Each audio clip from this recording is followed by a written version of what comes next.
ಆತ್ಮೀಯ ವೀಕ್ಷಕರೇ, ತಮ್ಮೆಲ್ಲರಿಗೂ ಸ್ವಾಗತ ನಮ್ಮ ಯೂಟ್ಯೂಬ್ ಚಾನಲ್ ZB ಲರ್ನಿಂಗ್ ಸೆಂಟರ್ನಲ್ಲಿ. ಇಂದಿನ ಈ ಒಂದು ವಿಡಿಯೋದಲ್ಲಿ ಕರ್ನಾಟಕ ರಾಜ್ಯ ಸರ್ಕಾರಿ ನೌಕರರಿಗೆ ಒಂದು ಭರ್ಜರಿ ಗುಡ್ ನ್ಯೂಸ್, 7ನೇ ವೇತನ ಆಯೋಗದ ಕುರಿತು. ಹಾಗಾಗಿ ವಿಡಿಯೋನ ಕಂಪ್ಲೀಟಾಗಿ ವಾಚ್ ಮಾಡಿ. Please subscribe to our channel and turn on the bell icon for all the latest update.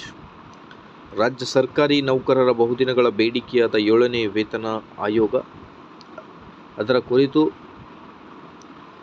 ಕೆಲವೊಂದು ಇಂಪಾರ್ಟೆಂಟ್ ಅಪ್ಡೇಟ್ಸ್ಗಳನ್ನು ಶೇರ್ ಮಾಡ್ತಾ ಇದ್ದೀನಿ. ವಿಡಿಯೋನ ಕಂಪ್ಲೀಟಾಗಿ ವಾಚ್ ಮಾಡಿ. ವೀಕ್ಷಕರೇ, ನೀವು ಸ್ಕ್ರೀನ್ ಮೇಲೆ ಗಮನಿಸ್ತಿರ್ಬೋದು, ಸರ್ಕಾರಿ ನೌಕರರಿಗೆ ಭರ್ಜರಿ ಗುಡ್ ನ್ಯೂಸ್, ಹಳೆ ಪಿಂಚಣಿಗೆ ರಾಜ್ಯ ಸರ್ಕಾರ ಮಹತ್ವದ ಆದೇಶ ಅನ್ನೋದರ ಬಗ್ಗೆ ಒಂದು ಇಂಪಾರ್ಟೆಂಟ್ ಮಾಹಿತಿ. ಹಳೆ ಪಿಂಚಣಿ ಜಾರಿಗೆ ಒತ್ತಾಯಿಸಿ ಈಗಾಗಲೇ ಸಾಕಷ್ಟು ಹೋರಾಟಗಳು ನಡೆದಿವೆ. ಈಗ ರಾಜ್ಯ ಸರ್ಕಾರವು ಜಾರಿಗೆ ಒಪ್ಪಿಗೆ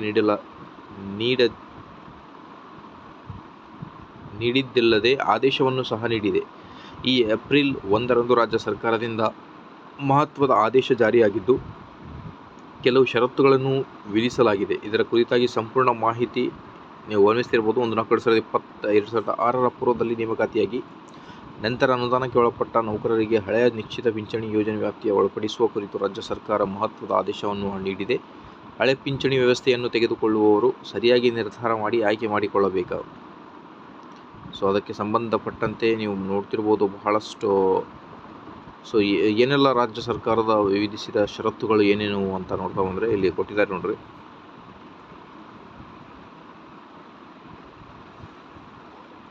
ಇದೇ ಥರ ಎಲ್ಲ ಅಪ್ಡೇಟ್ಗೋಸ್ಕರ like, share and subscribe to my channel.